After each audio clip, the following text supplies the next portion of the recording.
Welcome back to Boiler Wild. My name is Eric Johnson, and on this podcast, I talk about boiler industry topics, as well as personal development, which comes from the name of this podcast. WILD is an acronym that stands for Work Hard, Invest in Yourself, Lead Others, and Develop Yourself into a person of excellence. I'm a big believer in order to excel in your professional career that you need to develop personal skills that are beyond being intelligent in the boiler room. On that note, today's topic, we are going to talk about what I call don't catch a case of expertitis. And that is a made-up word. Some of the best words are made up. And in the background, you may hear some fireworks. It is July 5th at the time of this recording. I dropped the ball on recording for 30 days straight. I will pick the ball up and hopefully do it from here on out. You may hear some fireworks in the background. 4th of July, America, 1776. Let's go. But anyways, I want to talk about don't catch a case of expertitis. So I am fairly young. I'm 31 right now, and that may seem young to some people, old to others. It's all on perspective. Ask somebody who's 21 what they think of somebody who's 31, and they think you're super old. Ask somebody who's 50 what they think of somebody who's 31, and they're like, you got your whole life ahead of you. But there is this, I think it's already peaked, or maybe not peaked, but it's probably, it's reached its worst since ever that I can think of this belief that you can live your life perfectly as long as you get the correct advice. And then in addition to that, thinking that you have to be an expert by other people's standards to talk on a topic, to say an opinion, or the need for approval or permission from others to share what you know. And why I'm going into this is in the boiler industry, in all skilled trades, but we talk about boilers here.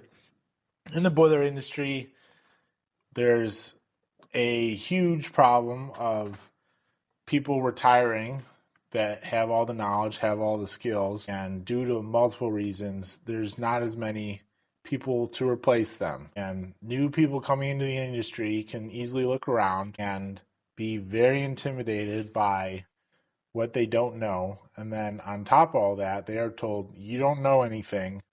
You need to put your head down and work for 20 years like I did so that you can know something. And when you're young, that's easy to believe and you just do as you're told. But at the same time, it's this belief that you have to be a seasoned veteran before you can do anything. And that is absolutely false. So when I started being a boiler technician, I am a very driven person, and I would go home, read manuals at night, read books, bought all the boiler books that I thought were relevant, and would figure out how to do stuff, call people. I had some great mentors, so that's a big part of it, but I figured out how to do stuff. And then essentially, I eventually figured out that fixing boilers or fixing problems, any problem in the mechanical room, is not actually that hard. Once you have a process to it, you are determined to fix the problem and you don't just give up at the first sign of trouble, and you reference manufacturer's manuals. Manufacturer's manuals have been written by some very smart people that know a thing or two about what they're talking about. And so many people don't even crack them open, reference them, which is a huge lost concept, I guess, with people these days. And I don't know what that stems from. I don't understand it. I don't pretend to understand it, why people don't open the manual. And people joke about read the manual and do all this stuff. I think it comes down to just not caring enough to solve the problem or solve the problem correctly. Anyways, so I would start fixing problems, but when you're young, you're 24 going into, a boiler room with, 400 horsepower fire tubes and, whatnot. It seems like, a lot of equipment. You get some project manager or maintenance manager who's, 55 or something, and, they're staring at you like, what does this kid know? Like, why is he here? How is he gonna solve my problems? And that's true with some people, but I had this drive to fix problems. So then, they ask you, well, have you ever worked on something like this before? Or have you ever worked on these boilers before? I'm like, well, I haven't worked on your boilers, but I've worked on other similar boilers, and they're basically all the same.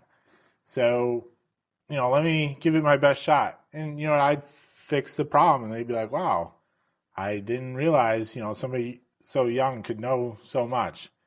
And it's not about knowing a lot. It's less about knowing a lot than it is just being determined to fix the problem and then using resources. But I wrap all that up into saying I was very confident in my ability to solve problems, and I didn't let people tell me that I didn't know anything just because I was young, and then I just needed to wait 15 years to learn something and be good. If somebody tells me that, it took me 30 years to know all this stuff, well, you didn't spend every day like diligently learning something, and then you learned it in 30 years. And I know that because, they tell me about how they're divorced twice and been drinking on the weekends and all their fantasy sports teams and all this stuff. So they're not 100% dedicated to it. And whenever I see stuff like this and think about it, I try to think outside the industry.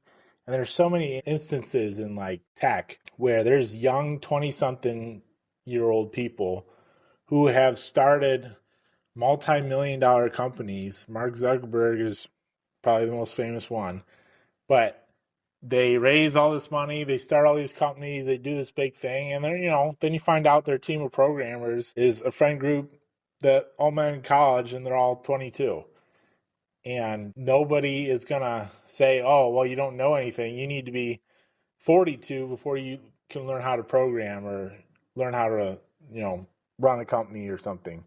And while there is advantages to having experience, the default of, oh, I have to be experienced to be good, or I should back up. I have to have a certain amount of years to be good at something, or I need to, hit some age limit, or I need to hit some age minimum to be good. That's somebody else's standard that they're pushing down on you. And I think outside of the boiler world, there's this sentiment, like everybody has credentials. You got medical doctors, credentials, and CPAs and all this stuff, which is good. Credentials are good. But when people are sharing their opinion or like what they're doing on stuff, I see it seems to come down to, oh, well, what are your credentials? Where did you go to college? How many degrees do you have? And that does mean something in some cases, but it's not always end all be all. And just because somebody has 2 PhDs in something doesn't make them knowledgeable on that topic. They will be knowledgeable on that topic, but they don't know everything. And they're not the authority. And everything they say is immediately truth. Pulling that back into boilers, just because you have a service tech who is senior to you, who is 60, who was born with a wrench in his hand inside of a boiler, just because he tells you something doesn't mean it's true. Now, it doesn't mean he's intentionally lying to you, but it also doesn't mean that you need to take it as truth. Be skeptical of what everybody tells you, especially when it comes down to how they think you should do something. And now there's a time and place to do things how other people tell you to do it, but you should always ask the question why. And if you're young, asking the question why, that's not questioning their authority or what they're telling you to do. That is so that you can understand why you do something. The simplest thing is of like, hey, like, why do we change air filters on the inlets of burners? Every 6 months or something. It's not because, well, you just need to do it. It's so, hey, well, we have combustion air coming into the burner. And when you have a dirty air filter on the inlet of the burner, you starting it for combustion air, the burner ends up working harder, and you may change the combustion because now it's started for combustion air.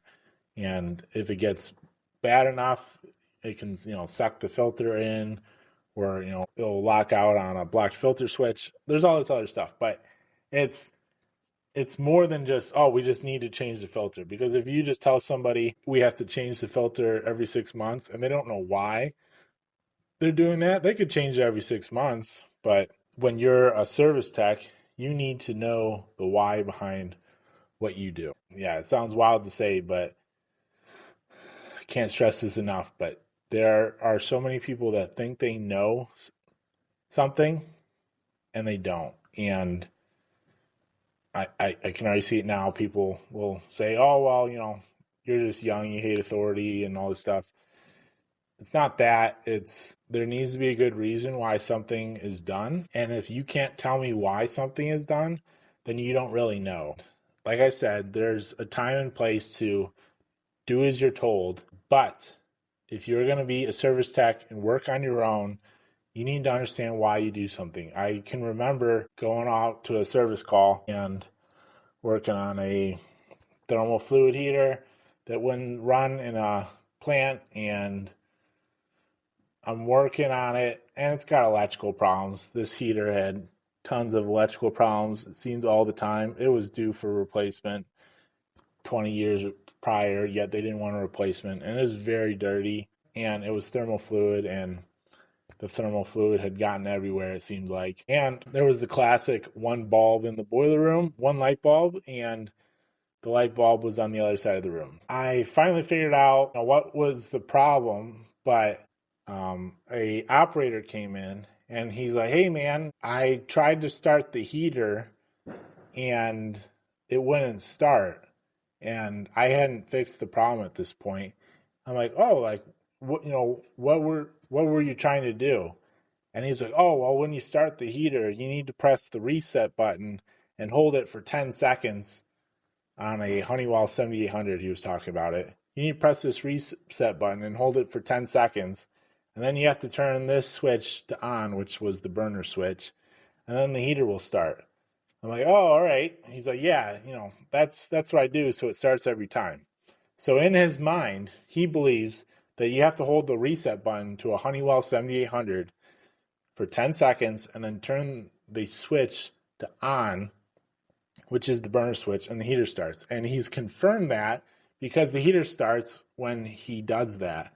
Yet it didn't start at this time, and that's what caused the service call. But he's telling me, the service tech, oh, this is how you have to start the heater. Yet I know as a service technician that there's no such thing as holding the reset button for 10 seconds on a Honeywell 7800. If the Honeywell is not locked out and it says standby and you have a green blinking light and everything is normal, there's no need to press the reset button. And I understand that. I didn't tell him, it's super loud, whatever. That's not my fight. He can do whatever he wants to do. But that is him telling me what he thinks is true. But then I know the actual why behind how that reset button works, how the 7800 works. And while, you just stand there and you listen, you don't say, oh, yeah, that's correct. I must now hold the reset button on the 7800. This heater isn't different than any other thermal fluid heater with a 7800 on it. There's no magic 10-second hold on the reset. If there was, it would be in the Honeywell manual. He says what he thinks is true. I know what is actually true because I know the why, and that's a huge difference. And you may not know the why at a certain point in time when somebody tells you something, and you can do it how they tell you, but be curious, be asking questions. And like I said, it's so important to ask why in a respectful manner, because a lot of people will think you're challenging them and challenging their quote-unquote authority, or that you don't believe them. It's not that you don't believe them or you're challenging them. You want to learn for yourself. If you try to memorize everything in a way of it's just facts. I need to memorize all the facts and then I'll be able to recall facts. You will never succeed in fixing problems in the boiler room.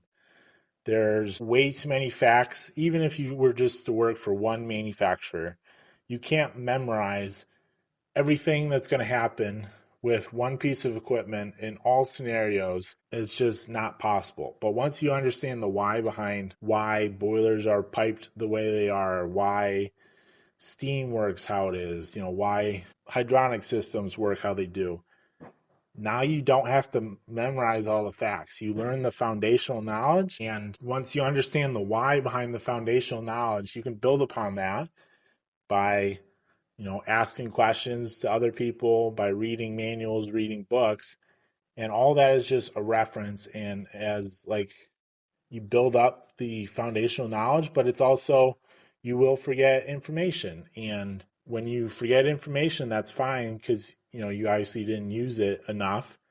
But there's this thinking, and I think it comes from school, because traditional schools will, you just memorize facts. Oh, I got to cram for this test so that I can memorize all these facts so I can spit it out on the test. And I did this myself. So many people will be like, oh, I crammed on the test and got a B+.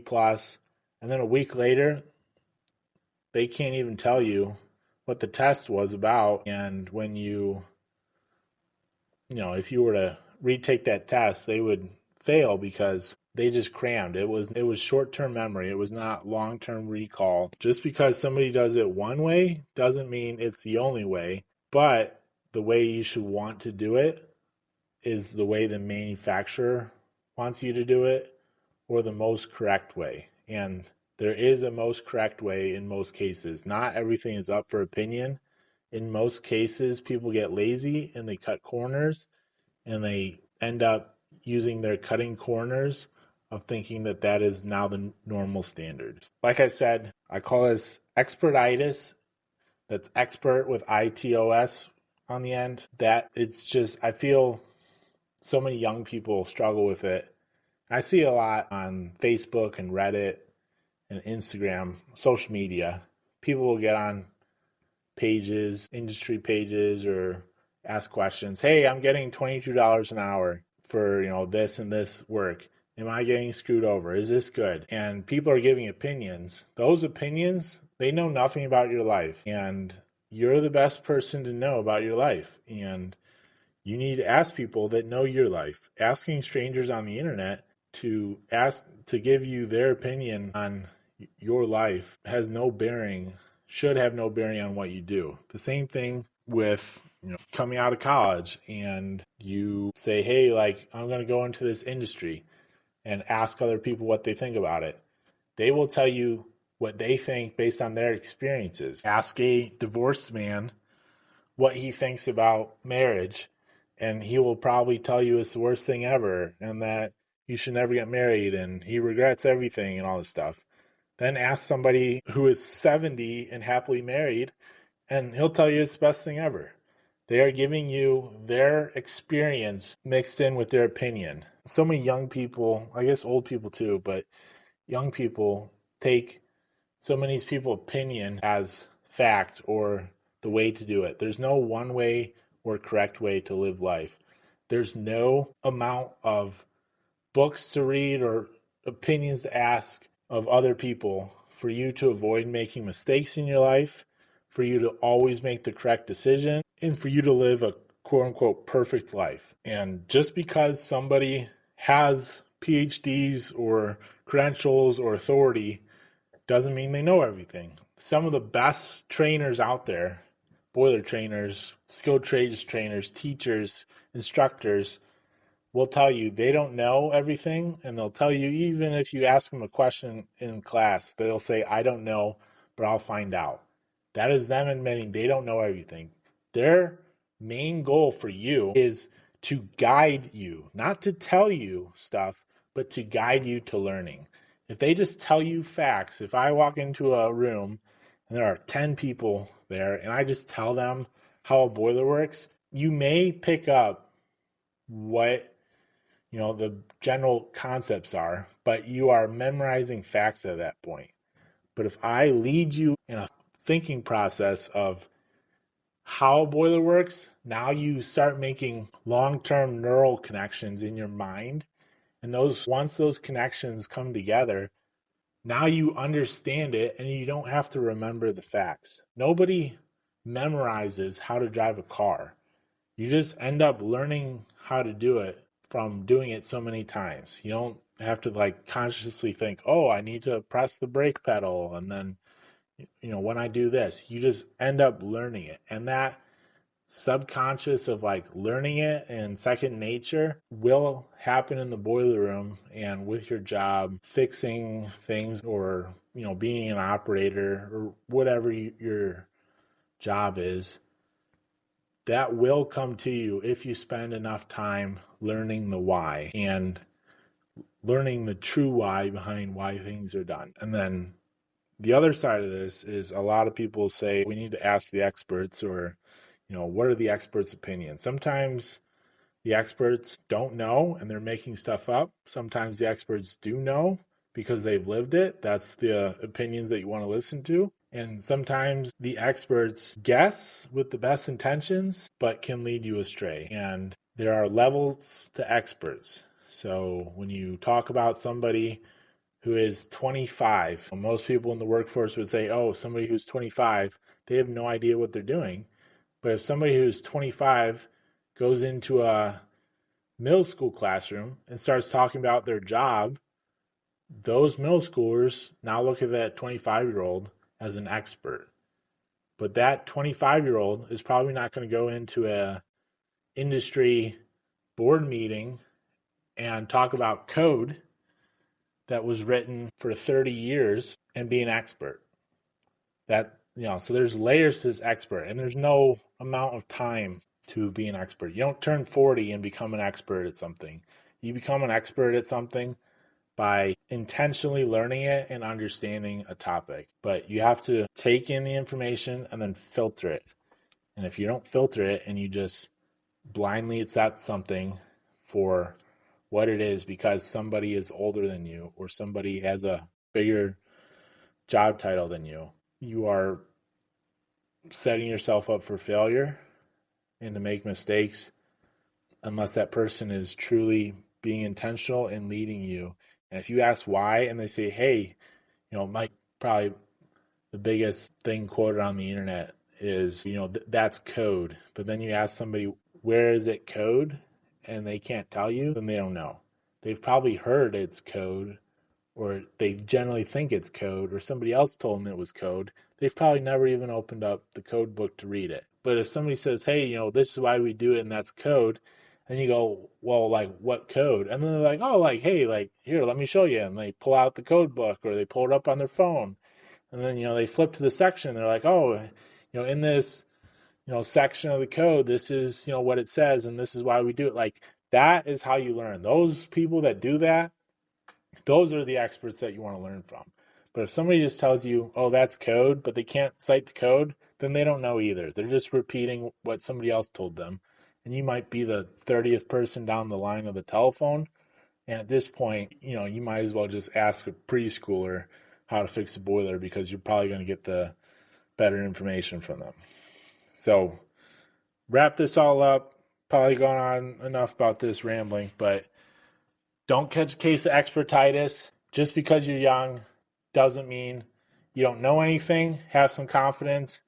Just because somebody is older or has more years of experience on a job than you doesn't mean they know everything and everything that they say is gospel or truth. Have some self-awareness to filter information that comes towards you and to say, hey, does this apply to my life? Is this actually true? If you ask somebody what they think about your life and a decision you should do, hey, should I go get this job or this job? They are giving you their opinion based on their experiences. And the only person it really affects is you. You're making decisions about your own life. You can take in information, but if you don't make a decision based on what you think is true and is best for you, you're leading yourself wrong. The opposite of this, questioning everything, to a point where you're not respectful with people, or you do it in the wrong type of situation, in a very serious situation. If somebody says, hey, I need you to do this, that's probably not the best time to ask why. Do it, and then we'll come back a day later or a week later, say like, hey, like, why did I do that? Like, I want to help learn. And that's a better time to do it. So you just need to build up that awareness, because like I said, a lot of people think you are challenging them or you are disrespecting them, and they can take it the wrong way, and they'll just put this off as these kids, they don't want to listen and they don't do as they're told. That's a reaction, and that's quite honestly a reaction from somebody who has probably learned from just doing as they're told, and they want to tell other people to do as they're told because that's how they learned. And that's not going to get you very far, and it doesn't help other people. So I'll land the plane there. I would appreciate if you leave a 5-star for all my 10 listeners out there. 5-star on the podcast. If you hate the podcast, if you think I say too many filler words and I need to pay an editor, go tell your competitor if you hate this podcast, so at least they'll listen and waste their time too. But I appreciate you listening if you gotten this far, and I will be more consistent with releasing podcasts. And if you want to, go check out Boilearn, www.boilearn.com. All right, let's have a good one, guys. Stay wild.